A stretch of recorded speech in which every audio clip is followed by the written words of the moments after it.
Ei, amigo, onde é que eu arrumo todas as respostas para as questões do Enem? Pergunta lá na hora do Enem. Interrompemos esta abertura por violação total de direitos autorais.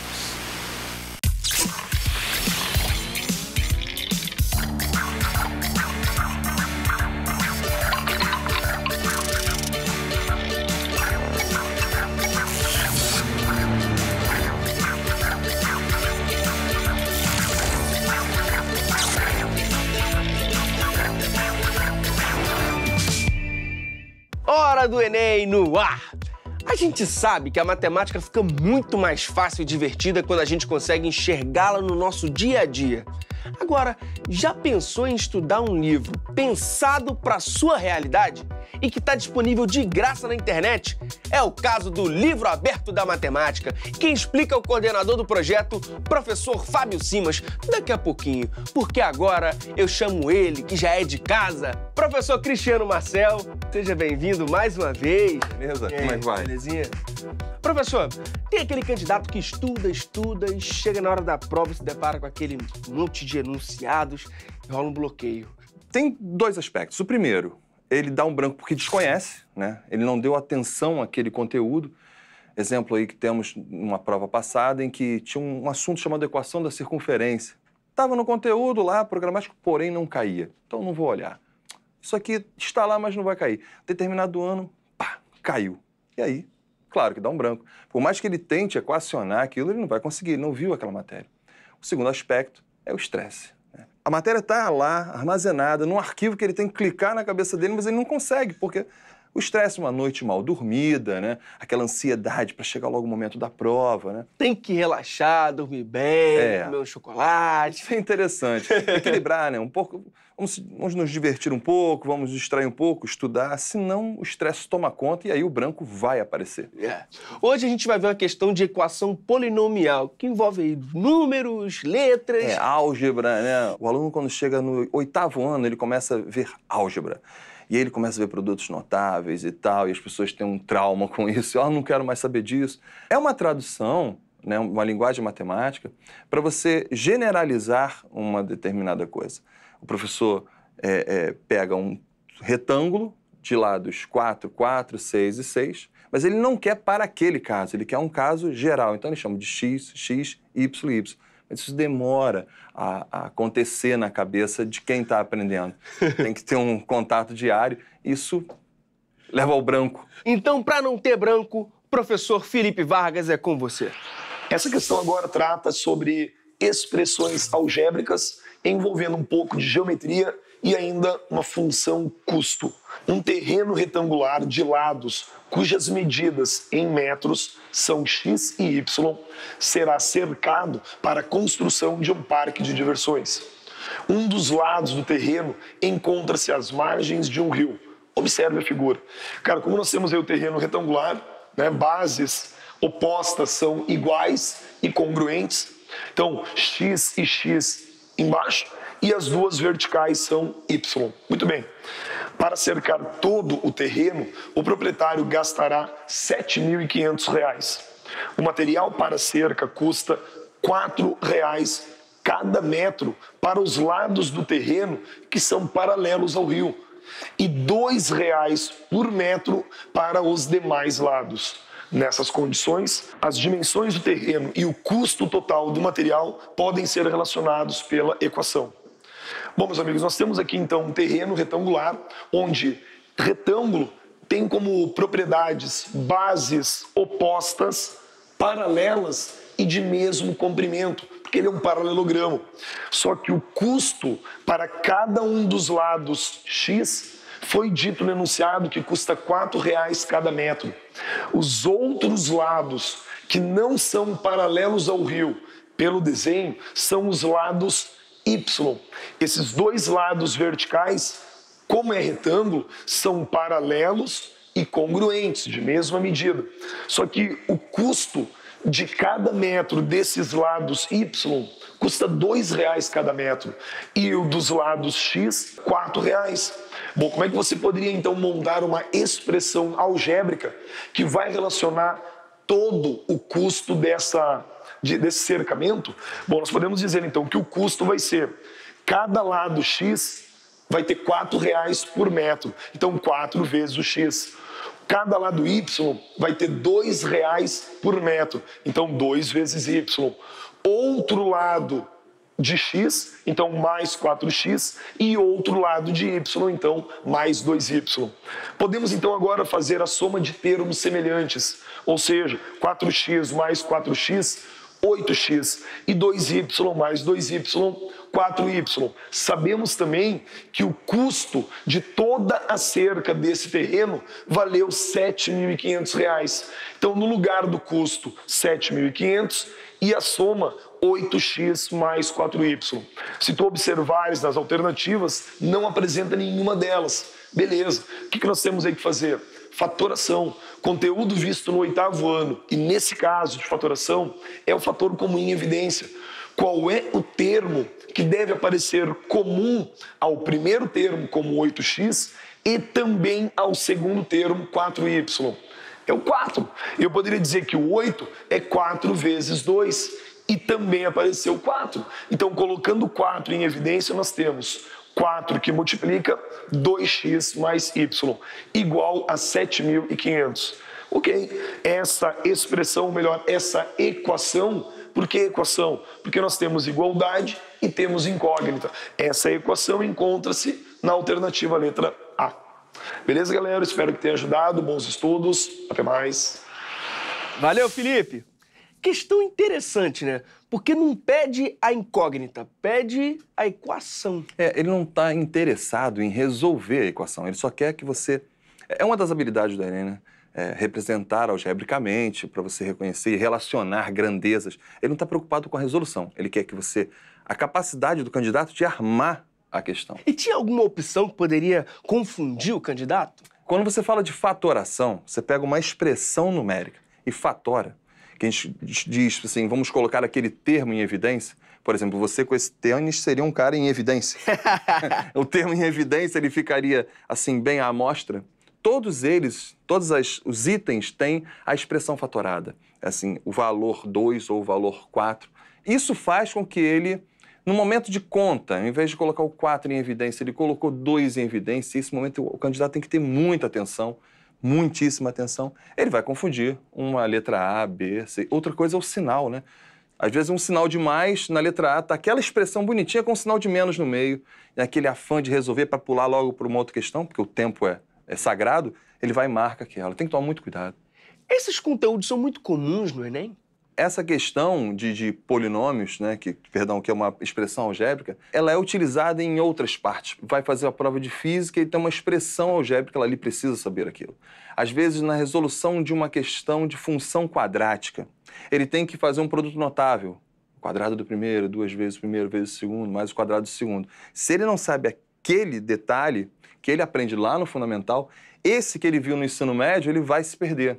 Então, especificamente numa questão, diria que não, mas nas outras, cai bastante. Que tipo de expressões algébricas a gente precisa conhecer? Produtos notáveis, né? Soma de quadrados, soma de cubos. É interessante que você saiba, não somente para a resolução das expressões algébricas, algumas expressões numéricas buscam esse formato, né? Pega uma conta enorme e você fala, cara, essa conta vai dar muito grande, mas você usando do artifício de um produto notável, você resolve aquilo com uma facilidade maior, né? E saber manusear, né? Multiplicar um polinômio por outro polinômio. Isso tudo é uma matéria que ele viu no fundamental. E ele esquece, então ele tem que ficar renovando. É legal, assim, se ele tiver um livro do fundamental, um livro de 8º ano em casa, ele pegar, dar uma lida, resolver aqueles exercícios bem básicos, porque ele vai se fortalecendo, ele fica com segurança para resolver uma questão como essa que foi feita, né? Que envolve geometria e tal. E para que serve fatoração, professor? Simplificar fórmulas, né? Como eu falei da função quadrática, com algumas fatorações, você chega numa fórmula muito pequenininha, que é do vértice, né, da função. Quando ele entra, se ele for seguir o caminho de exatas, né, quando ele entra no ensino superior, que ele vê cálculo, ele precisa muito de fatoração. Ele vai resolver um limite, e aí ele precisa fatorar uma expressão para simplificar, ele vai entrar em integrais, derivadas, isso é importantíssimo, ele vai ter que saber isso de maneira bem sólida. Eles aparecem sempre relacionados à geometria? Não, eles aparecem em problemas, né? Problemas assim, nós costumamos falar assim, né, cara, eu tenho que equacionar esse meu problema da minha vida e tal. É a mesma coisa, acontece quando você vai equacionar um problema, né, às vezes você pode sair por uma aritmética básica, outras aquela aritmética fica deficitária para você resolver aquilo com eficiência. Então você pega a álgebra, aplica, usa o instrumento da álgebra e vai conseguir resolver. Fórmulas, né, assim, volume de cone. Volume de cone tem álgebra, né? Porque tem o π, que é uma constante, o r ao quadrado, o h, então vai usar álgebra, né? Não tem jeito, ele tem que saber manusear aquilo. Você já citou e vale reforçar, matemática básica é fundamental. Não dá para fugir, né? Não tenho como falar para você, vamos partir daqui e aprender o restante. Sem o que está atrás, ele vai ficar muito mal. É o mal de quem não aproveitou bem o ensino fundamental, por vários motivos, e agora quer se atualizar de maneira rápida, nesse ritmo louco que é a prova do Enem, né, professor? Quais outros tópicos básicos da matemática são importantes para o Enem? Razão e proporção é tão bem visto no Enem que houve eu não me lembro qual foi a edição do Enem, que caiu escalas, problemas de escalas, umas 3 questões. Problemas de primeiro grau também são muito cobrados. Tudo isso é matéria lá, ou do 6º ano, ou do 7º ano. Para o Enem, é fundamental que ele saiba razão, proporção, porcentagem. Isso aqui é porcentagem, então nem se fala, né? Porcentagem é todo o corpo da prova, né? Razão, proporção, porcentagem e, sim, problemas do primeiro grau, né? E ele consegue resolver uma gama de questões com isso. Então todo esse conteúdo está ali do 6º, 7º e 8º? Equações, 7º ano. 8º ano, as expressões algébricas mais pesadas, produtos notáveis, fatoração. 7º ano também começa razão e proporção e ele vai levando isso até o 9º ano e vai até o 3º ano do ensino médio. E para quem está distante da escola há um tempo, dá para recuperar isso? Ele vai ter que ter uma dedicação maior do que aquele aluno que está com aquilo tudo fresco na cabeça. Acabou de sair, está ali tranquilão, né? Ele tem que ter uma dedicação muito grande, mas dá? Claro que dá, lógico que dá. Só ele se empenhar bastante, né? Procurar ajuda correta. Eu sempre falo aqui do canal da Sociedade Brasileira de Matemática, que é ótimo, né? Tem um canal do professor que já... A casa dele aqui, que é do Procópio, né? O Procópio está todo dia aqui. Agora tem que ter empenho, não tem jeito. Show de bola, professor. Muitíssimo obrigado pelo bate-papo mais uma vez. Imagina um livro de matemática que você pode baixar e usar livremente. Certificado pelo Instituto de Matemática Pura e Aplicada e já adaptado à Base Nacional Comum Curricular. Pois é, essa é a proposta do Livro Aberto de Matemática. E quem conta pra gente é o coordenador do projeto, professor Fábio Simas. Seja bem-vindo. O que é o Livro Aberto de Matemática? Esse é um projeto que surgiu no início do ano passado com o objetivo de construir material didático para as escolas básicas que seja aberto e colaborativo. A pesquisa científica mostra que professores com livros diferentes, eles têm posturas diferentes em sala de aulas, eles têm estratégias de ensino diferentes. E os professores de matemática, eles costumam ser mais dependentes do livro didático do que de outras disciplinas. Então, a gente acredita que para melhorar a qualidade do ensino, uma das maneiras é você trabalhar o livro didático.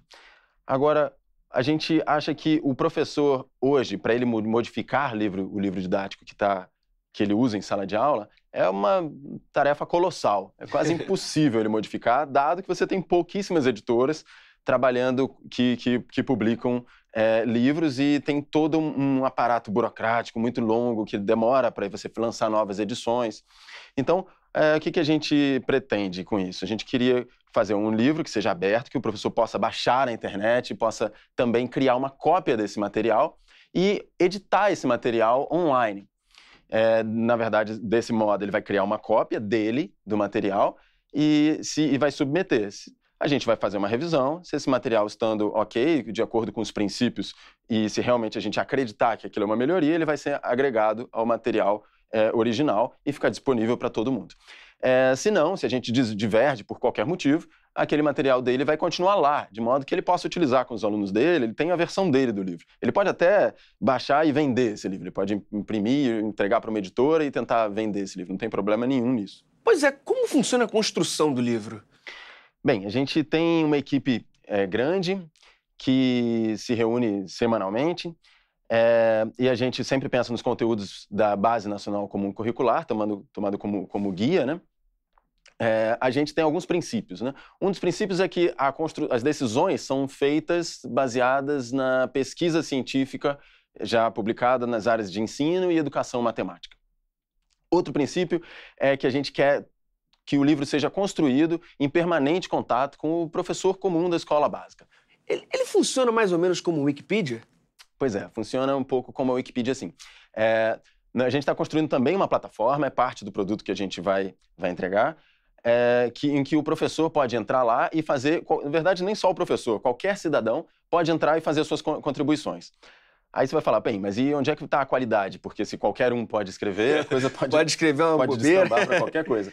Sim, qualquer um pode escrever, mas quando você vai começar a escrever, você cria uma cópia do livro, que aquela é a sua versão. Você faz as alterações e, em algum momento, você submete essas alterações para uma equipe de revisores do projeto que vai ter a versão master, digamos, é a versão aprovada. Essa versão tem o selo do INPA, as demais não. Essa versão sendo aprovada, legal, você juntou, agora você contribuiu com o master. Se a gente discordar em alguma coisa, você pode manter a sua versão, você pode mandar ela para os seus estudantes, você pode compartilhar ela com colegas professores, uma versão que é igual à nossa, exceto as partes que você modificou. Então, a ideia é que o professor seja realmente o dono da sala de aula, né? Vem cá, o que tem de mais legal na matemática do ensino médio que os estudantes deixam passar batido? As habilidades por trás daqueles conteúdos, eu acho que ajudam muito mais o estudante do que realmente a forma de pensar, a postura para resolver problemas. Isso sim serve para qualquer área da vida. O estudante que vai fazer música, o estudante que vai fazer direito ou literatura, ele vai precisar dessas habilidades que ele consegue estudando matemática. A matemática é uma área do conhecimento e também uma disciplina. Como isso a torna diferente das outras matérias? Pois é, ela é uma área específica do conhecimento justamente porque ela tem uma construção própria. A matemática ela é construída, ela é colocada a partir de bases sólidas, a gente chama de axiomas, e a partir dali, de construções lógicas, a gente vai construindo, digamos, como se fosse uma torre, uma pirâmide, que você vai construindo. Agora, essa base dela neutra e por si só, e que tem uma maneira de ver própria da matemática, é o que torna ela útil em tantas outras áreas do conhecimento. Tanto que você pode utilizar em física, química, biologia, engenharia, astronomia, justamente porque ela foi feita de maneira abstrata, ela foi feita de maneira própria. Existe uma matemática única de linguagem universal? Tem uma matemática que é, digamos, a matemática que é essa construção, essa pirâmide, essa torre que eu falei, essa catedral que foi construída ao longo de milênios. Mas, por outro lado, você tem visões da matemática muito específicas. Quando você vai levar essa matemática para o ensino, você precisa de uma matemática muito especial. Você precisa olhar ela com o viés do ensino. Você tem comunidades que fazem usos diferentes da matemática. No livro aberto mesmo, quando a gente escreve algumas partes, a gente fica vendo que na engenharia, na física, eles utilizam alguns conceitos de matemática de maneira muito peculiar. Isso entra na hora de você ensinar matemática, mas quando o matemático estuda isso de maneira pura, ele despreza isso totalmente, ele trata da construção daquele conhecimento por ele mesmo. Mas você precisa pegar aquele conhecimento e transformar ele em algo utilizável pelas outras disciplinas. Tem uma visão diferente, né, da matemática para aplicar em sala de aula. Uma visão do ensino e uma visão para o uso, né? São como se fossem ciências diferentes, né? A gente vê de maneira bem clara quando você trabalha com a formação de professores. Agora, alguns alunos têm uma certa dificuldade de conectar o que ele aprendeu há muito tempo com o que ele está aprendendo agora. E aí, como é que acaba ficando uma lacuna, né? O aluno se perde, todo mundo se perde. O que o professor e o aluno têm que fazer para resolver esse probleminha? Essa é uma das maiores dificuldades do ensino de matemática, né? A matemática, diferente de outras disciplinas, ela tem um caráter acumulativo. De modo que, se você não aprendeu bem a matemática do 5º ano, no 6º ano você vai ter uma dificuldade adicional, porque você não tem os pré-requisitos. Então, bem, a gente espera que sempre que os professores trabalhem um pouco esses pré-requisitos, que produzam material e ajudem os estudantes com essa esses conteúdos anteriores. O estudante ele tem que estar atento a isso também. É muito comum o estudante não gostar de matemática porque ele acha difícil. Eu não vou dizer que a matemática é fácil, porque só esse aspecto já torna ela um pouco difícil. O que a gente falou na pergunta anterior, que trata da abstração da matemática, né, é outra dificuldade adicional. Mas como qualquer conhecimento, quando você o tem, né, quando você vai adquirindo e vai entendendo aquilo se torna mais interessante para você. E aí dá um gosto e você pode decidir seguir a carreira de matemático, como isso aconteceu comigo, né? Eu lembro no 6º ano de escolaridade, né? Na época era 6ª série, né? Hoje acho que é o 7º ano. Eu chorava para resolver exercícios de matemática, tinha muita dificuldade. E comecei mas justamente por isso, eu lembro na época, uma situação familiar difícil, faltava muitas aulas e aí tinha dificuldade de aprender o conteúdo e aquilo para mim era o fim, eu não via utilidade naquelas coisas. Foi no 3º ano do ensino médio quando eu comecei a estudar algumas Olimpíadas de matemática, na verdade por causa de um colega que ia fazer vestibular para o IME, a gente começou a estudar junto e eu comecei a entender um pouco mais e começou a ver beleza na coisa. E é isso, qualquer conhecimento que você tem, se você entende ele um pouquinho melhor, se você conhece ele um pouco mais a fundo, você consegue ver beleza naquilo. Dá uma chance para matemática. Agora, cá entre nós, pelo que eu entendi da sua história, você nem sempre foi bom em matemática, né? Como superou isso? Pois é.